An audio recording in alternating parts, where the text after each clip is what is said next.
What's up, everybody? It's your girl Tara, Tara's Local Inspiration, and I am about to give you my recap and review of the movie Bad Boys for Life, Bad Boys 3, starring Martin Lawrence and Will Smith.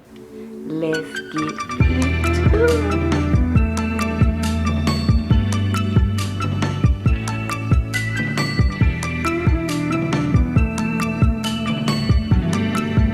Okay, first of all, I am a fan of both Bad Boys 1 and 2. I've seen both multiple times. Yeah, my expectations were kind of up there, so I was excited about seeing it. The movie starts out with a scene from I guess a women's prison with a woman who has this vendetta against Will Smith's character, which is Mike Lowrey. And so she beats up the prison guards and it's all this bloody, gory stuff, and she breaks out of prison and she recruits her son to kill Mike Lowrey, as well as some of his colleagues, for some case that they worked on many years ago. I think actually before Mike Lowrey and Marcus even met, because he supposedly had a history with this woman, and he caused her husband to end up getting killed or something like that. So she wanted Mike Lowrey dead, but she wanted him to suffer first before he died. So she actually told her son to kill him last. Her son was hot-headed, very cocky, and wanted to do stuff his own way. So he decided he wanted to kill Mike Lowrey first before he killed everybody else. They were like at this bar. Some Mike and Marcus are like playing around, saying they can beat each other, racing or whatever.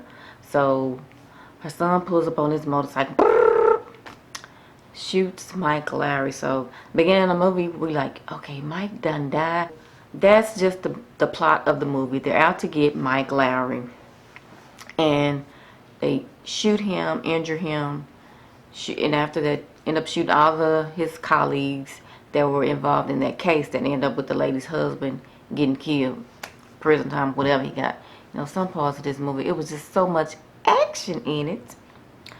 It was a lot. To me, it was just too many action parts. I mean, they would go from like one action scene straight into another. Too much action. The movie actually seemed rushed to me. So Mike Lowrey ends up getting shot. He's in the hospital, and they come back like 6 months later. He's at the hospital. He shows up in a wheelchair at Marcus's daughter's wedding, and he gets up out of the wheelchair at the wedding to give his daughter and her new husband a toast. And what I liked is, if y'all remember Bad Boys 2, the young guy that showed up at the door to take Marcus's daughter on a date, and Marcus and Mike were giving him a hard time, he actually is in Bad Boys 3, and he's still, the daughter's love interest, and that's the wedding that they're at when Mike gets up and stand up, 6 months later. So I love the fact that they kept, some of the characters that were in previous Bad Boys. And I thought that they should have kept more characters that were in previous, Bad Boy movies, because I was wondering, like, why didn't they show Gabrielle Union? I'm not a big Gabrielle Union fan. Nothing against her personally, I just don't think she's a good actress. To me, in all her movies, her acting seems the same. But I thought, that they would at least bring her back. Her and, Mike, talking to each other on the phone or something, showing, they never they never said what happened to her or where she went. They only mentioned her in a scene where Marcus is asking what's the angriest he thinks a person can get, and what's the level, and Mike says, when I broke up with your sister. And that's the only time they mentioned Gabrielle Union's character. And then another person I thought they should have brought back was John Sally, the guy, the big tall guy who was in prison in Bad Boys 1, and they went to him to get because he was like computer savvy, and they went to him to get information. I thought they would have him back to help them with the case. So but they had like another big buff guy, white guy, doing that part where he had actually played, where John had actually did before. So I thought they should have brought him back for that. So I was kind of disappointed in that, and I thought they should have brought back Nestor. He played one of remember the cops in Bad Boys 1 that was teasing Marcus, and I think they were mainly teasing Martin Lawrence's character, Marcus.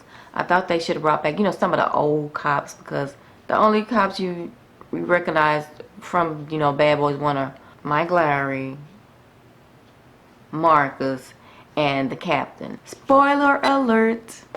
If you don't want to know what happens in the movie, you might want to click off, because I tend to tell stuff. The captain dies.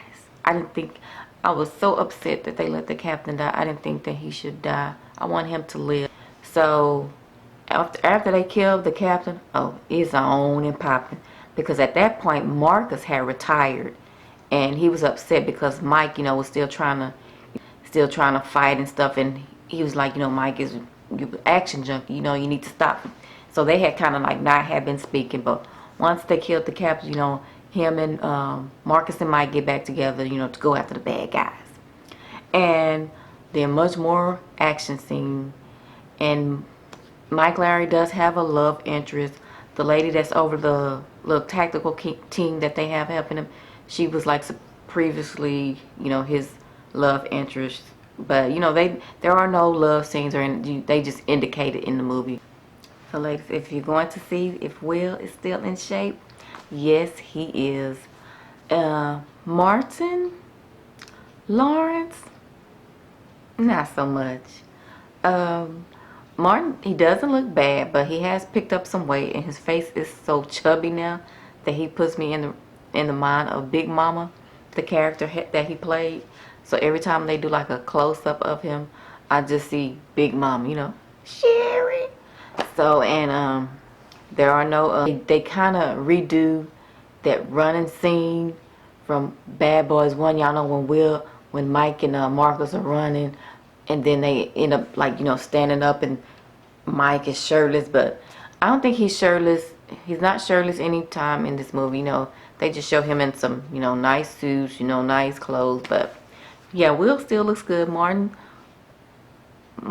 looks fair. But yeah, to me the movie, here's my review. The movie seemed rushed. It seemed like they just said, okay, we're gonna do a Bad Boys 3. Let's do this. Action, bunch of action scenes, put them together. A couple of other things here and there, and then boom, bam, we're done. And at the end of the movie, Mike goes to see his new son in prison, his new grown son in prison, and it ends, with you thinking that there's going to be a Bad Boys 4.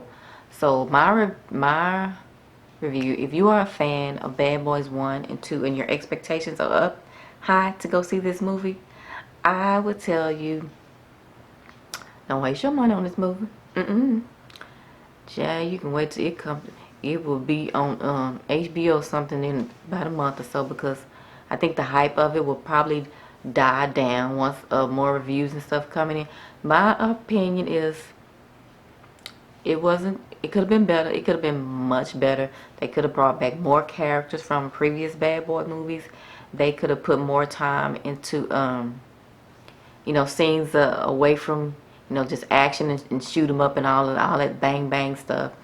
So yeah, in my opinion, didn't like it.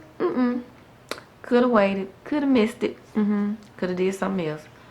So that's my review. Of course, they're all great actors and actresses. The movie just was not. The movie, no, did not like it. So that's just my opinion. And opinions are just like buttholes. Everybody has one, and that's mine. Okay. If you liked it or if you didn't like it, just let's get the conversation, down below in the comment section. So that's just my review, y'all. I didn't like that shit.